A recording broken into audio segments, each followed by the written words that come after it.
사실 어제 미국에서 상당히 좋은 흐름이 나왔잖아요. 이제 그렇죠. 다들 네. 아시다시피 미국에서 이제 국채 응찰률이 좀 괜찮게 나왔다. 3년 만기 국채 응찰률이 예상 밖에 뭐 잘 나왔다라고 하면서 국채 금리가 좀 안정화가 보여졌고, 네. 그러면서 나스닥 시장이 거의 이제 장중에 4% 넘게까지 올라갔었거든요. 그러니까요. 네. 굉장히 좋은 모습을 보여줬기 때문에 그 모습을 봤더라고 하면 적어도 우리나라 시장은 2%는 올라야지. 그렇죠. 왜냐하면 어제 나스닥 선물이 돌아갈 때 한 1% 네. 정도는 반영을 하고 있었거든요. 그렇기 때문에 적어도 3% 정도 올랐으니 어제 1%는 반영이 됐다고 치고 한 2% 정도 올라가지 않을까라고 다들 그렇게 기대를 했단 말이죠. 그렇죠. 근데 이게 웬일? 줄줄줄 시작할 때마다 끝까지 이제 세더라고요, 이게. 줄줄줄 세기 시작하는데, 일단은 뭐 시장이 약했던, 오늘만 놓고 본다라고 하면, 약했던 원인을 찾아본다라고 하면, 일단 뭐 중국 시장의 눈치를 좀 본 것 같아요. 중국에서 이제 생산자 물가가 발표가 되는데, 생산자 물가가 1.7% 나왔거든요. 이게 기대치가 1.5%였습니다. 1.7%가 나왔으니까, 이 생산자 물가가 좀 올라오다 보니까, 이 중국의 생산자 물가는 글로벌적으로 차지하는 위치 비중이 상당히 큽니다. 왜냐면 전 세계 공장 역할을 중국이 하잖아요. 그렇죠. 네, 근데 그 중국에서도 생산자 물가 지수가 올랐다는 거는 전 세계적으로 봤을 때 이거 물가가 오르겠네. 이렇게 되는 거죠. 물가가 올라갈 수밖에 없겠네. 라는 보는 거고, 그렇다라고 하면 물가가 올라가면 금리도 또 올라가겠네. 이런 이제 연결고리가 생기는 거예요. 그러다 보니까 그런 우려감 때문에 이제 시장이 하락의 빌미를 작용을 했고, 또 이제 생각을 해보니까, 중국에서 물가가 저렇게 잘 나왔어. 그리고 금리도 올라갈 것 같아. 거기에 미국에서는 오늘 또 10년물 국채 입찰이 있다라고 하잖아요. 그리고 내일인가요? 30년물 또 국채 입찰이 있고, 또 여기서 또 금리 움직임이 좀 어떻게 될지 모르니, 오늘 간밤에는 금리가 좀 빠져서 나스닥 시장이 올랐다라고 하면, 그러면 내일은 금리가 올라서 나스닥 시장이 빠진다라고 그럴 수도 하면, 있겠네. 네. 빠질 수 있으니, 모르겠다. 지금 일단은 수익 실현하자. 오를 때 팔자. 라는 심리가 좀 강했던 것 같아요. 맞아요. 그러면서 이제 시장이 조금 안 좋은 모습이 좀 보이지 않았나. 라고 오늘 장만 놓고 본다라고 하면 그렇게 해석을 좀 하고 있습니다. 조금 더 확인하고 싶은 거예요, 투자자들은. 그렇죠? 그렇죠. 금리가 안정되는 것들을 확인을 하고 싶어 하는 거고요. 그런 점에서 말씀하신 것처럼 그러면 이제 오늘 또 미국이 중요하네요. 그죠? 어떻게 가는지가. 네. 선물은 괜찮나? 미국 같은 경우는 이제 약보합 정도더라고요. 아까 네. 보니까 0.4% 정도 빠지는 것 같던데. 네. 아까 좀 전에 보니까. 그럼 이제 시장은 이제 뭘 봐야 돼요, 앞으로? 네. 그럼에도 불구하고 제가 말씀드렸지만, 이럼에도 불구하고 오늘은 적어도 플러스권을 좀 냈어야 되지 않았나. 이런 제가 지금까지 말씀드렸던 다 요인들을 감안한다고 하더라도 오늘 시장은 조금 과하게 밀렸다는 생각을 좀 가지고 있는데, 일단은 2주 전쯤에 나와서 2주가 더 됐죠. 한 4주 전에도 금리 얘기를 했었고, 한 달 전에도 했었고, 뭐 2주 전에 나와서도 이제 금리 얘기를 했었는데, 금리에 따라서 시장의 변동성이 커지고 있고, 이러한 변동성은 우리가 도망가야 할 조정 분명 아니라고 말씀을 드렸습니다. 그리고 사야 되는 조정이라고 말씀드렸는데, 뭐 지금도 그 생각은 가지고 있습니다. 근데 아마 사야 되는 조정이, 제가 말씀드린 사야 되는 조정이 매일같이 사자는 얘기는 아니에요. 그죠? 매일같이 사야 되는 조정은 아니고, 다만 지금의 조정 기간이 어느 순간은 저희가 주식 비중을 채워가야 된다는 거예요. 그 채워가는 과정 속에 지금 놓여 있다는 얘기를 좀 드리고 싶고요. 근데 제가 지난번에도 나와가지고 사야 되는 조정입니다라고 말씀을 드렸지만, 주가 지수가 이제 3천선이 붕괴가 되고 이제 슬슬 이제 밑으로 좀 오늘 같은 날에도 이렇게 빠지고 하니까 덜컥 겁이 납니다. 그죠? 덜컥 겁이 날 거예요. 제가 오늘 다시 한번 마음을 단단히 먹고 내일 또 저희가 수익을 낼 수 있도록 마음을 좀 단단히 다지게끔 멘탈을 다시 한번 세워드리도록 할게요. 네. 먼저 이거 하나 먼저 보고 가시죠. 그림 하나 제가 준비해 왔습니다. 하나 보고 가시죠. 하이힐드 스프레드입니다. 하이힐드 스프레드 아시는 분 계시나요? 혹시 들어와 계시는 분들 중에 하이힐드 스프레드 알고 계시는 분 있으실까요? 네, 여기 이제 시차가 조금 걸려서요. 저희 말씀을 듣고 이제 또 손가락 가지고 치시려면 좀 하이힐드 스프레드가 뭐냐요? 아시는 분 대답해 주시고. 네. 신용도가 낮은 회사들이 신용도가 높은 회사들에 비해서 얼마나 웃돈을 주고 돈을 꾸러 다니냐는 지표입니다. 그러니까 좀 신용도가 좀 발발치 않은 기업들이 얼마나 웃돈을 주고 돈을 뭐 자금을 모집하느냐 이런 지표인데 위기가 발생하게 된다라고 하면 신용도가 낮은 회사들이 돈을 구하기 쉽겠습니까? 어렵겠습니까? 당연히 어렵겠죠. 그러다 보니까 마구 이자를 올려가면서 끌어다니게 되는데요. 이건 하이힐드 스프레드 같은 경우에는 시중의 유동성 상황이 어떤지를 가장 잘 나타내는 지표 중에 하나입니다. 하나 배우신 거예요. 하이힐드 스프레드라는 지표가 있다. 이거는 시중에서 유동성 상황이 어떤지 잘 나타내는 지표다. 하나 배우셨고. 그러니까 스프레드가 막 올라갈수록 시장에서 돈 구하기가 어렵다는 이런 거죠. 웃돈 주고 네. 돈을 구해야 된다는 거죠. 그러니까요. 네, 돈이 구하기가 힘드니까. 그러니까요. 네. 하이힐드 스프레드가 낮아지면 시장에 충분히 돈들이 잘 굴러가고 구할 수 있다는 그렇죠. 거고. 네. 작년 이제 코로나 발생하기 직전에 잘 생각을 해보면 코로나 바이러스가 터지기 직전까지만 해도 글로벌 증시는 상승 모드였어요. 그죠? 미국 같은 경우에도 차곡차곡 좀 올라가고 있었고 추세적으로 상승 모드였는데 이 당시에 이제 하이힐드 스프레드가 한 2%에서 3% 정도에서 왔다 갔다 했거든요. 다시 한번 그림 한번 보실게요. 네. 코로나 바이러스 직전에 이때는 거의 하이힐드 스프레드가 2%에서 3%에서 왔다 갔다 했었습니다. 뭐 거의 이 정도 2%, 3% 이 틈에서 벗어나지 않았어요. 그러다 코로나 바이러스가 빵 터지니까 급등을 했네. 네, 시중에서 돈을 구하기가 힘들죠. 그러니까 이 하이힐드 스프레드가 급등하기 시작을 합니다. 얼마까지 간 거예요, 고점이? 거의 8.5, 네. 8.4 그 정도까지 이제 가게 되는데 개별 주식 차트면 좋겠네. 이렇게 오르면. 이게 이제 네. 지금 보면 아니, 내려왔네요. 예, 네. 지금은 이제 시장이 안정화되니까 돈 구하러 다닐 때 어렵지가 않죠. 그러니까 지금 이만큼 안정화가 된 거예요. 그러면 지금 증시는 빠지고 있는데 이 하이힐드 스프레드가 그러면 급등하고 있느냐, 시중에 유동성이 문제가 생겼느냐 전혀 아니라는 거죠. 지금 보시면 하이힐드 스프레드는 굉장히 평온한 상태입니다. 아주. 네. 평온한 상태고 제가 팁을 하나 드리자면 이 하이힐드 스프레드 같은 경우에는 한 3.2? 3.2% 정도가 올라가면 일단은 주식 비중을 줄이는 게 맞아요. 뭐든지 주식 시장에 빠질 때는 그만한 이유가 다 나오고 그 이유에 대해서 반작용도 나오거든요. 해결이 될 것이다. 어떤 식으로 해결이 될 것이다. 이런 식으로 이렇게 또 해결책이 나오거든요. 근데 제 경험상 하이힐드 스프레드가 한 3.2% 넘어가잖아요. 그러면 일단은 주식 비중은 무조건 줄이는 게 맞습니다. 지금 얼마? 지금은 3%도 2.4, 네, 2.5 그 정도밖에 안 돼요. 이게 그러니까 하이힐드 스프레드가 3% 넘어가는 게 극히 드문 경우예요. 네. 3%가 넘어가는 게 자주 있는 일이 아니거든요. 그러니까 한 3.2%가 올라간다라고 하면 이거 시장에서 뭐 조금 유동성에 문제가 생겼나 봐. 나는 모르겠지만 뭔가 좀 리스크가 있나 봐라고 보고 일단은 주식 비중을 확 그렇게 줄여주는 게 그때는 제 경험상 좋습니다. 그러면 꼭 이렇게 시장이 한 번씩 요동을 치는 경우가 있거든요.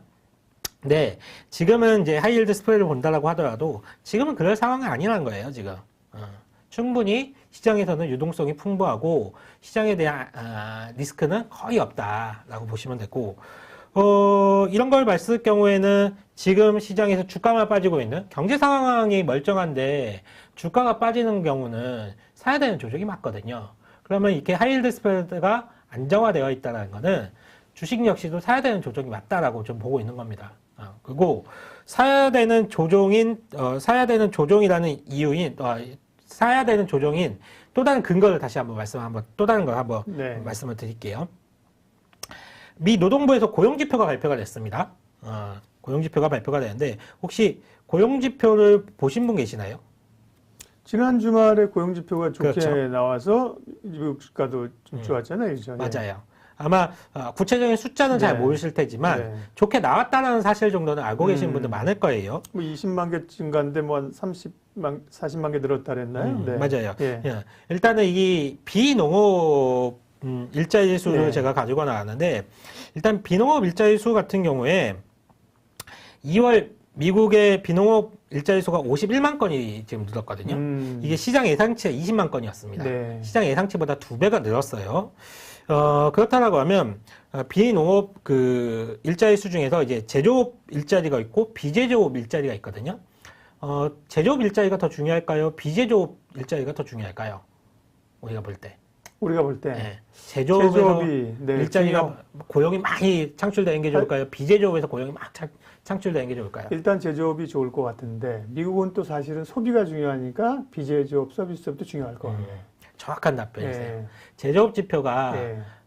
좀 경기 선행성이 있거든요. 그러니까요. 네. 그렇기 때문에 제조업 지표가 경기 선행성이 있기 때문에 좀 더 중요하다라고 보는 네. 건 맞습니다. 근데 이게 코로나19 때문에 직격탄을 맞은 일자리는 어디죠? 서비스 쪽. 서비스 쪽, 네. 비제조업 쪽이잖아요. 그렇기 때문에 지금은 우리가 코로나 때문에 경제가 작년에 그렇게 힘들었기 때문에 비제조업 일자리를 보는 게 맞습니다. 이쪽에서 얼마큼 올라오느냐를 보는 게 맞는데 굉장히 고무적이었던 부분은 지금 제조업, 비제조업 답들을 막 해주고 계셔. 좋아요. 태도 좋아요.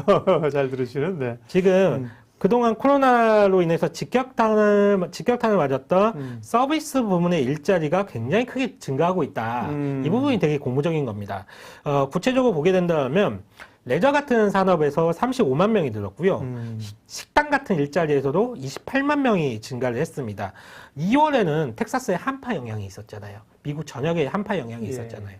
그런 한파 영향에도 불구하고 이렇게 서비스업 쪽에, 비제조업 쪽에 일자리가 크게 늘어났다는 것은 매우 고무적이다라고 보시면 될 것 같고, 이는 결국은 바이러스 사태가 지금 접어들고 있다. 라고 보시면 될 것 같고, 본격화되는 백신 접종과 함께 경제 회복 속도가 예상을 뛰어넘게 크게 지금 올라오고 있구나라고 좀 시사한다라고 보시면 될 것 같습니다. 특히 이번에 1조 9천억 달러 경기부양책이 지금 뭐 이번 주 내에 통과가 될 거잖아요. 네. 하원 통과하고 바이든 대통령이 이제 서명할 건데, 그렇다라고 하면 경기 정상화 속도는 더욱 빨라질 겁니다. 이렇게 고용이 회복이 되고 경제가 살아나는 국면에서 시장은 고꾸라지지 않습니다. 지금까지 고용이 살아나는 시장에서 시장이 고꾸라졌던 경우는 단 한 번도 없었거든요. 그렇기 때문에 저는 지금 시장은 사야 된다라고 좀 보고 있는 거고, 여기서 시사점이 있는데 제가 아까 그 그림에서 오른쪽 그림을 한번 보실게요. 오른쪽 그림 보시면 여기 보시면 레스토랑 좌석 점유율이 이렇게 올라오고 있어요 지금.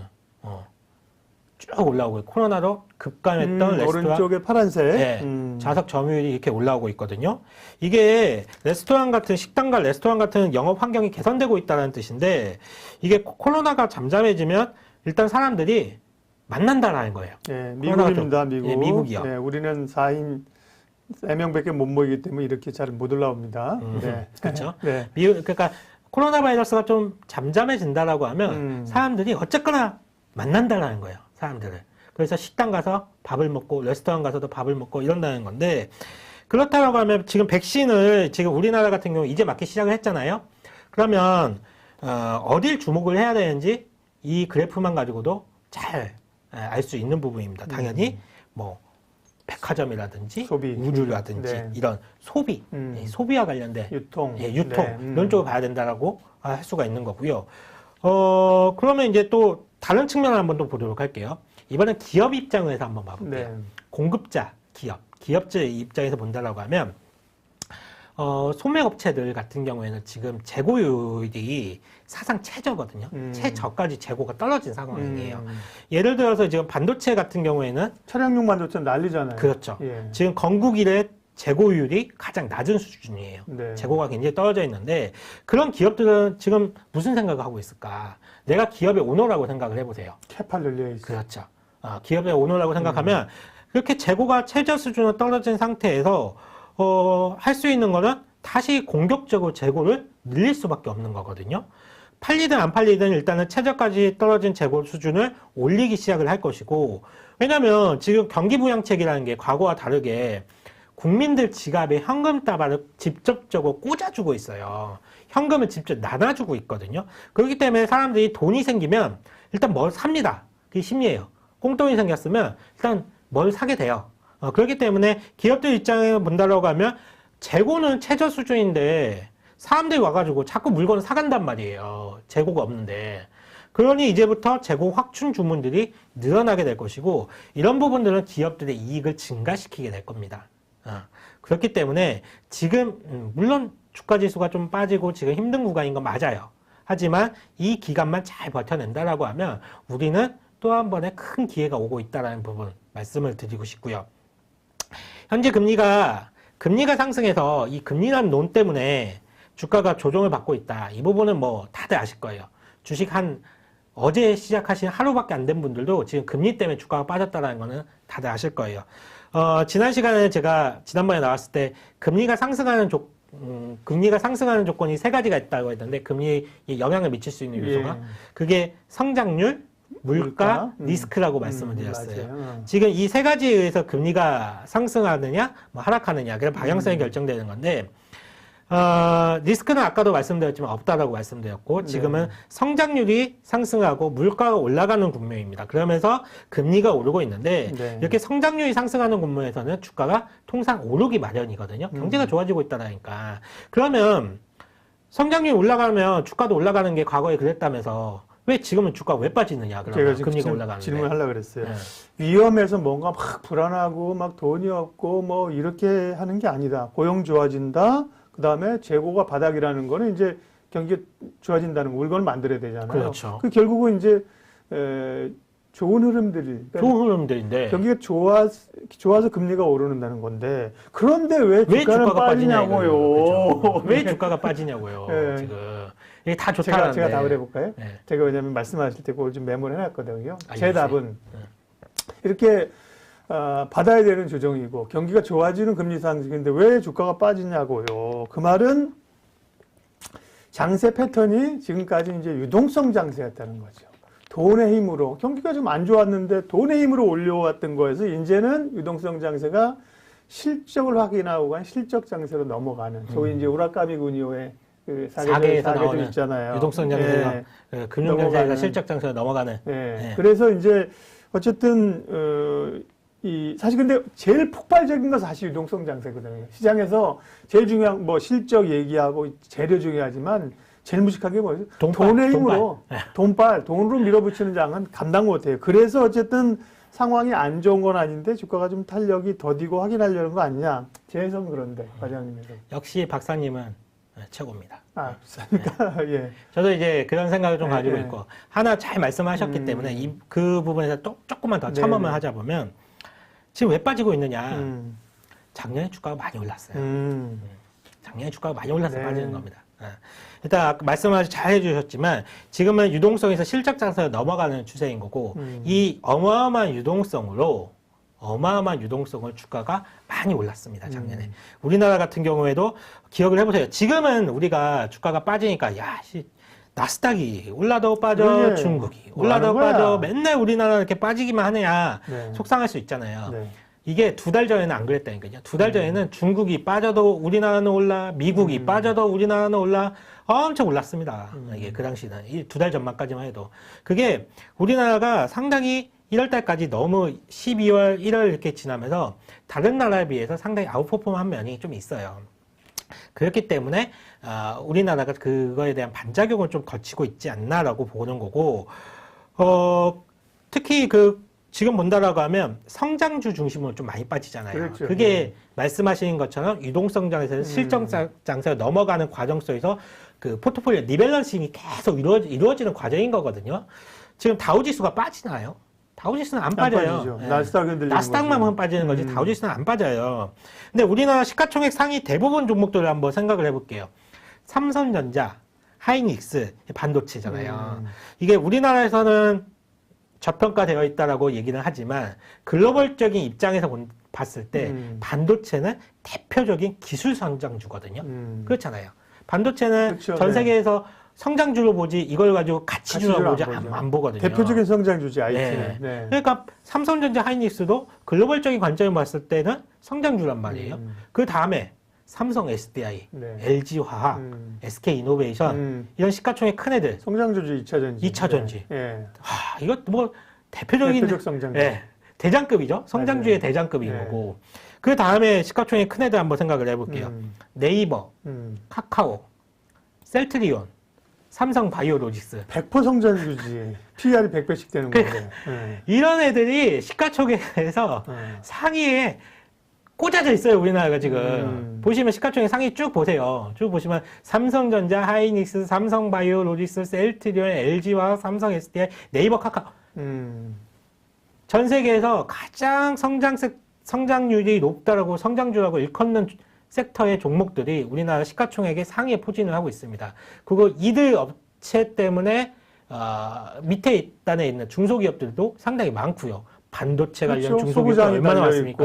제약바이오, 그렇죠. 네. 2차 전지도 소재 업체들 달려있지. 얼마나 많고 제약바이오에 그렇죠. 그쪽에 얼마나 많은 업체들이 코스닥에 상장되어 네. 있으니까. 그러니까 이렇게 우리나라 증시가 상대적으로 약할 수밖에 없는 이유가 지금 글로벌적으로 봤을 때 성장주가 타격을 받는 시장인데 우리나라 시장이 성장주 시장이에요, 지금. 그러네. 네. 이렇게 되다 보니까 이건 뭐 중국이 올라도 빠지고 미국이 올라도 빠지고 이렇게 금리가 올라가서 성장주에서 가치주로 그 리밸런싱이 되는데 우리나라 증시 자체가 성장주이기 때문에 가치주에서 해운주 오르고 무슨 건설주 오르고 조선주 올라봐야 사실 시총 얼마나 올리겠어요. 그러니까요. 네. 예. 그러기 뭐 백화점 이런 것도 시총이 그러니까요. 작아졌거든요. 네. 예. 그렇기 때문에 우리나라 증시가 상대적으로 약할 수밖에 없는 이유는 이런 부분이 있다라고 보는 거고요. 네.